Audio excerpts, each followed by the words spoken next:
tentang honor apa tadi? Ya, honor imam.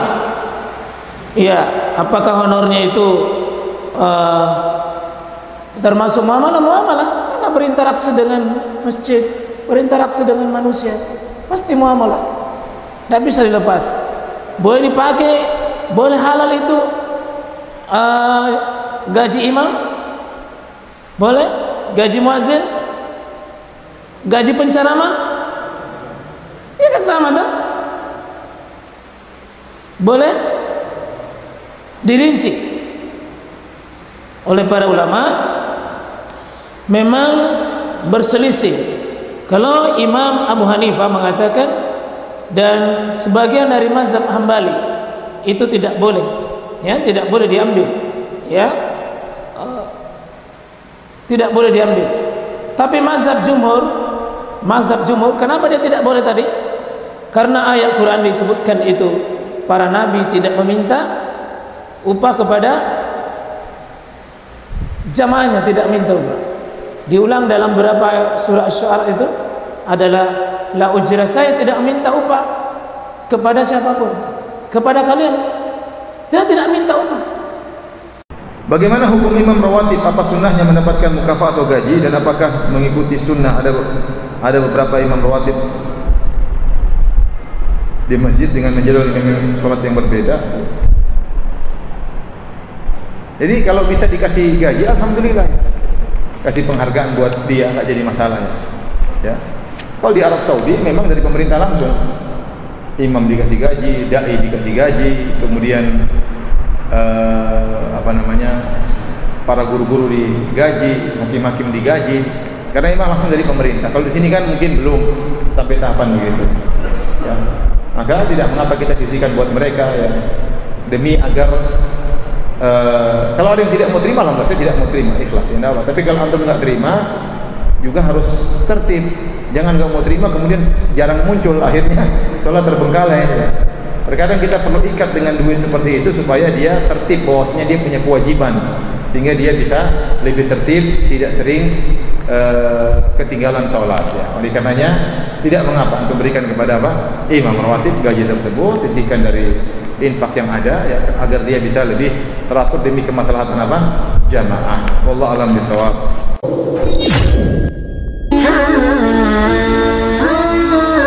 Bismillahirrahmanirrahim. Makanya banyak orang top itu. Kalau punya kenalan banyak orang top. Ini ribet itu di manage. Jadi ada salah satu tokoh Indonesia itu terkenal sekali. Nak pidato ra kontroversi ra iso turu, tapi nak wis pidato wong bingung kabeh iso turu. Niku saya sangat kenal orangnya. Dengar supire takoki, "Mau piye? Tak pidato ini udah bingung ta." Nak dijawab ra bingung kecewa dia. Dia jawab, "Wah, bingung sedanten, wah, seneng terus iso turu." Karena memang konflik itu manusia terus seperti itu. Jadi kebaikan pun, makanya ada guyonan, ini betul kisah nyata ini, tapi reputasi bernegaranya ini karena sensitif. Ada negara tertentu yang muadzin itu digaji 30 juta. Jadi orang melarat dengan muadzin itu 30 juta. Naiknya BMW. Imamnya itu digaji 70 juta. Hitung saja kalau 70 juta satu bulan, satu sholat berapa? 70 dibagi 30. Kira-kira berapa satu hari ini? 2 juta ya, sekitar 2 juta 200 lah. Enggak kayak Indonesia, imamnya fakir-fakir, terus muadzinnya fakir-fakir. Dikira itu satu prestasi negara itu karena mengapresiasi, menghormati muadzin dan jebule sing kiai Indonesia aja beda. Madikman ke sholat terus. Maksudnya lah madikman ke sholat terus lah ono gajine. Akhirnya kecewa. Semenjak itu ora berani cerita prestasi negara itu pada Indonesia. Ya dia itu bangga negaranya itu menghormati imam sampai digaji, muadzin digaji. Terus dikirakan Indonesia dinnya. Imam Indonesia kan fakir-fakir, kadang wis padasane elek, imam dhewe koma dhewe. Terus macam-macam. Nah. Tapi dekne gak ngerti nek Indonesia ku pinter tukaran, pinter debat. Oh, berarti ke sholat terus itu perkara ono gajine to. Makanya imam di sana sergap-sergap, karena kalau nggak ngimami dipotong gaji. Semenjak itu negara itu nggak pernah cerita prestasinya negaranya mengelola imam. Nah itu dunia-dunia lu mari geger. Saya sering debat sama banyak kiai karena itu. Gue setuju di masjid imami digaji sama ndak? Misalnya saya partai ikhlas, setuju ndak biar imami itu ikhlas? Ada yang partai realistis, mereka kan punya keluarga harus dibaji dong, kalau enggak kasihan. Partai realistis versus partai ikhlas. Menang mana coba? Menurut hukumnya Allah mungkin menang ikhlas, tapi partai realistis, masuk uang ngimami tok rantuk gaji. Artinya apa? Dalam kebenaran saja bisa diperdebatkan, apalagi barang bener mbek batin. Karena manusia itu punya mental wahum yakhisimun. Ya sudah seperti itu. Makanya nanti benar-benar gak ada konflik itu di akhir. Mengenai akhirnya imam gak bangga. Surga imami wansane hebat nih, jebule mergo digaji. Mandik-man ke sholat terus ngono gaji ini. Artinya sholatnya orang Indonesia itu luar biasa. Imam-imam Indonesia tanpa gaji kok. Ya resikonya kadang mutung, itu kan gak masalah. Tapi ya gak masalah lah, tapi tetap ikhlas dibangun apa? Gaji. Mengenai kulo nu bingung saya, hafid mulai digaji, ustadz digaji, kulo bingung ngerti takoki. Kulo berkali-kali beberapa pemprov kan ingin mengapresiasi hafid dapat insentif terus ustadz. Kulo ngerti takoki, jenengan termasuk yang setuju apa enggak? Muni setuju, kok didik uang kedonyan. Muni ras setuju hafid betul duit kok ora oleh. Aku yang mending ini, wong alim ora iso mikir dunya, mending aja. Itu yang tanya itu kadang ibu gubernurnya tanya saya, bupatinya tanya saya, Gus di daerah mana-mana itu ustadz guru madrasah itu dapat insentif. Cara jenengan Rembang setuju apa enggak? Aku jawab yo ngelatih ustadz seneng duit yo ora apik. Nentang ustadz untuk rezeki ku yo ora apik. Wong ustadz fakir yo akeh tenan. Nah, aku kan wong keramat, gak mati masalah cara orang untuk gaji. Tapi kan tidak semua orang keramat. Nah, kalau wong keramat untuk gaji tetap gagal. Tapi rata-rata ustadz kan tidak keramat. Gak keramat, bujune cerewet. Cek kumpul mertua. Ndak, kalau sampean misalnya jadi, ndak ini cerita wakisimun. Seman setuju enggak kalau ada hafid itu dapat insentif? Ayo ngaco. Setuju ora? Loh kok setuju kabeh. Terus kowe seneng hafid itu di mental materialistik. Setuju tak? Ndak. Terus kowe setuju hafid ra di duit. Mungkin ya kan, terus ngurusi agama. Jadi memang kebaikan saja bisa diperdebatkan. Makanya dulu kalau ulama, makanya ijtihad itu penting. Ulama dulu itu kalau gejolak-gejolakan itu dalam hal yang tidak mujma'alah ya, tentu dalam hal yang tidak apa mujma'alah. Itu gejolak-gejolakannya itu nggak pernah selesai. Karena memang sesuatu itu pasti mirip ke sana, mirip kemari. Makanya disebut ra'yuna shawabun yahtamilul khata' wa ra'yuka khata'un yahtamilul shawab. Pendapat saya itu taruhannya benar dulu tapi ya mungkin salah, tapi pendapat Anda salah tapi mungkin benar karena mirip-mirip. Misalnya zaman sahabat itu sudah jadi perdebatan gini. Setelah Mekah ditaklukkan Rasulullah dan setelah Rasulullah wafat dan Islam sangat-sangat kuasa, bukan sekedar kuasa lagi, sangat kuasa. Paling enggak menguasai Mekah Madinah. Itu perdebatannya gini. Kita keluar Madinah apa enggak? Sebagian sahabat enggak, kita di Madinah, ini ardu Rasulillah, ini muhajaru Rasulillah, tempat yang dipakai hijrah Nabi. Kita keluar dari Mekah enggak usah. Sholat di Mekah itu fadilahnya sebagaimana 1000 sholat. Wah debat gitu. Yang separuh enggak. Nguyai segoro itu apik tau orang. Mekah Madinah sekarang sudah jadi negara Islam, tapi banyak bumi lain yang belum ada Islam. Menyebarkan Islam itu penting enggak? Penting. Efeknya meninggalkan Mekah Madinah. Akhirnya separuh sahabat yang meninggalkan Mekah Madinah. Mimbenihim itu orang-orang keren, Kak Sayyidina Ali. Sayyidina Ali akhirnya sakan al-Kufah. Dia hidup di mana? Kufah. Abu Darda hidup di Syam, Salman Al-Farisi hidup di Palestina. Karena dia milih pendapat kok nguyai segoro, sing wis sampai harus ditinggal. Akhirnya menyebarkan Islam kemana-mana, termasuk barokahnya mazhab itu ada yang ke Cina, terus terdampar di Selat Malaka, terus ada yang ke Aceh. Makanya banyak yang berpendapat Islam masuk Indonesia ya era apa sahabat. Tapi kalau ditanya bagaimana hukumnya meninggalkan Mekah Madinah, ya buruk, negara sebaik itu kok ditinggalkan. Tapi bagaimana hukumnya membiarkan bumi lain tanpa dai, ya buruk. Terus kayak jawab mobil. Jadi dalam kebaikan saja ada perdebatan.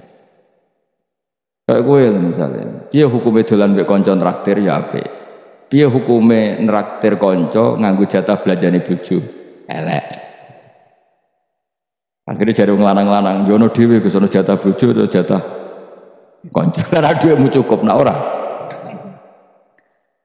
Ya itu udah semua manusia itu wahum yakhisimun. Makanya sampean kalau beda pendapat itu sing biasa wae. Aja kok wong saiki berbeda pendapat geger. Beda pendapat itu sudah fitrah. Enggak mungkin lah. Kita ada beda pendapat itu enggak mungkin. Di kampung-kampung kalau ada masjid speaker di mana-mana saya sering ditanya. Wadah yang bagus. Kandani nak adzan jo banter-banter, ngerameni tongko. Nak niat salat ora usah adzan nak isteko. Sing sitok. Sing sitok, yo ora kudu banter ben siar. Sing sitok mau sedemen dipisoi tok mergo sing ora seneng malah mau misoi tok sing wis seneng tanpa adzan pun yo tanpa adzan rame-rame maksudnya wis salat ke milih ndi dulu tuh perdebatannya gitu Abu Bakar nak wiridan ning masjid tuh wirih banget selirih-lirihnya Umar nak wiridan biyen tapi ranggusan sistem wong zaman itu tapi banter aja tapi sing ngrameni intinya sing ngrameni. Ketika Abu Bakar ditanya Rasulullah ya Abu Bakrin kenapa kamu melirihkan suara? Jadi saya itu malu sama Allah. Dia itu zat maha mendengar. Jadi saya mengeraskan suara itu malu.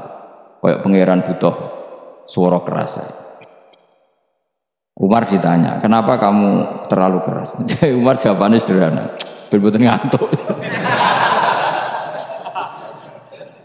Makanya nggak ada satupun ulama yang mengatakan Umar itu afdhalu min Abi Bakar. Kok jawabannya itu kadang sederhana banget.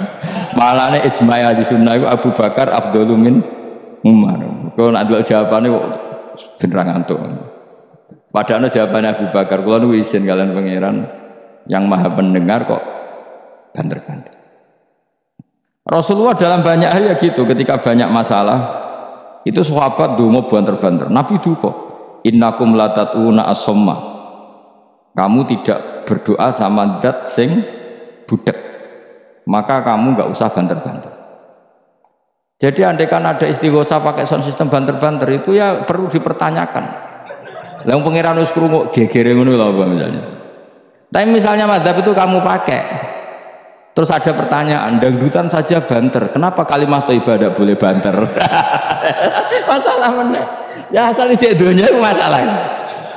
Kemilah dia.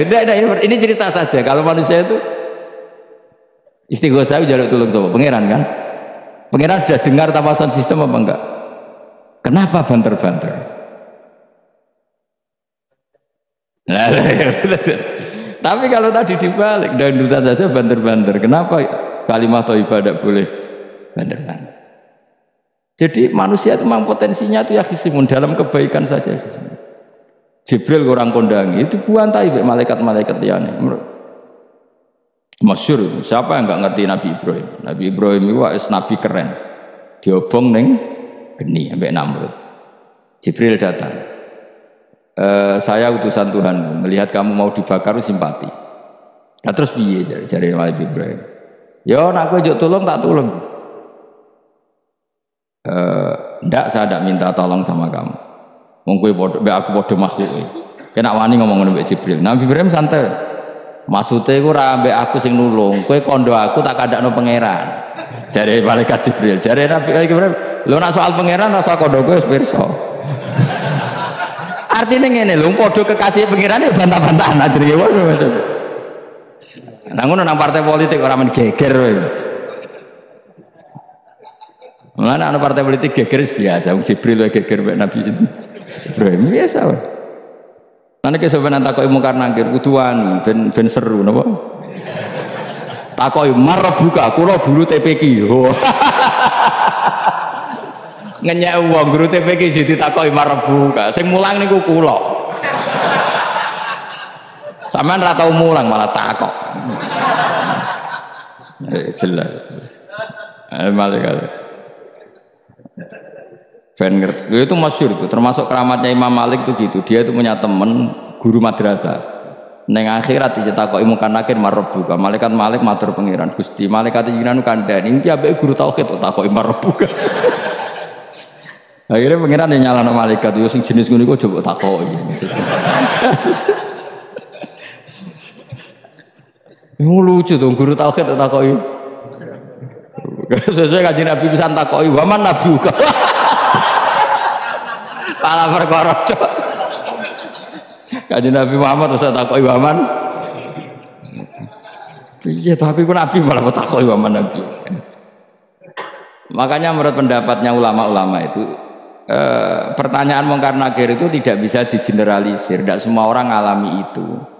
Saya tidak punya rencana untuk mengalami pertanyaan itu. Karena pasti pilih-pilih. Nah, angger wong ngono Kanjeng Nabi kena pisan. Terus Kanjeng Nabi apa kena pertanyaan waman nabi juga. Kan ora kebayang. Makanya masyhur itu. Sama lihat itu di kitab Nurul Dzolam itu karangannya Syekh Nawawi Al-Bantani itu sarahnya apa itu Aqidatul Awam. Yang Nurul Dzolam yang sarahnya apa? Aqidatul Awam. Itu dikarang Syekh Nawawi. Itu diantara keramatnya siapa itu? Sayyidina Umar. Sayyidina Ali itu pernah minta, ya Allah beri saya kasab mukasafah. Mau kepengen roh meletene Umar zaman ning dunya gerwong disentai jajal dekne iku hubungane piye mbek mungkar nakir wani gak nyentak mungkar nakir mergo pikirane Sayyidina Ali Umar tuh ning dunya kenangane anggere wong tau disentak Umar jake wani gak nyentak sinten mungkar nakir minta sama Allah supaya ngalami kasaf itu ya mukasafah tahu alam gaib itu di dunia wali biasa nak kira tahu ya bangten di dunia wali itu biasa dan itu pasti mustajab mukasafan Umar mati kabudut tunggu nih minta kasaf tawanan Umar tangi turu tangi ke kuburan di sewante mungkin akhir teko dengan wajah yang sangat mengerikan Sayyidina Ali nyeritakno wajahnya itu kal kidril ghali kaya ompreng sing apa nyala wis pokoke seru wah Sayyidina Ali kalah iki kiok rasane kiok ternyata apa buar mungkin akhir baca kono Umar ngupatek. Kamu tahu menghadapi siapa kamu? Saya ini teman dekatnya kekasihnya Allah. Ada ini nggak ada Allah kancane. Kamu tahu saya ini siapa? Ana sohibu habibillah. Saya ini temannya kekasihnya Allah. Karena akhir mulai mikir, waduh, piye. Orang nyentak wes disentak sih. Ini bisa kamu pakai nanti. Peroh aku, wah aku sing biasa gue jalalan ngalor idul. Sebenarnya cari muka anak, ayo jajal moco. Ya repot. Siapa ya? Kan gue wotok, rakon moco. Kan mau gue wotok. Akhirnya karena akhirnya nangis nih pengiran. Nangis Gusti, selama ini saya biasa nyentak, kenapa sekarang malah dibentak? Gitu. Terus kata Allah. Ya sing sopan sithik iku konco. Semenjak iku mungkar nakir itu punya aturan. Ya ngene aturane, aja prosedur nemen-nemen wae nek ketemu kekasihku aja garang nemen-nemen. Semenjak iku sudah ndak segarang itu. Sayyidina Ali intine terus oh ternyata konsisten. Maksudnya Umar itu ning akhirat pun masih main sentak. Ya bagus lah konsisten maksudnya apa? Bagus. Karena tadi manusia itu punya mental wahum yakhisimun. Itu enggak bisa, sudah di perdebatan kebaikan. Makanya rapat keluarga apa? Masih niate silaturahim tetap dolan ning dulur niate silaturahim bareng dulure rapati perhatian. Dolan ning ado-ado rapati rahab gremeng kan padahal niate silaturahim. Itu ada organisasi perdamaian kira-kira di internalnya banyak konflik gak? Banyak, padahal jenenge organisasi perdamaian. Coba itu bom-bom dari Amerika atau mana itu kalau ngebom negara tertentu kan karena negara ini apartheid atau apa. Tapi untuk damai juga melewati apa? Bom dulu. Untuk memaksa satu negara gak perang ya dipaksa dengan alat perang. Coba Indonesia dijajah Jepang tuh mau pulang karena dipaksa sekutu. Jadi untuk damai saja dipaksa dengan alat perang itu dunia. Betapa ada idealnya dunia untuk damai saja harus perang. Makanya idza aratta sulhan fasta'idda lil harbi. Kalau kamu ingin damai pun harus menyediakan alat perang. Karena kalau nggak punya apa-apa pasti diinjak-injak. Ya sudah seperti itu, ini dunia semuanya nggak pernah sempurna. Apa damai harus perang, harus paling nggak punya alat perang. Karena mentalnya manusia itu wahum yakhisun. Sampai pas kiamat ini cek wahum yakhisun.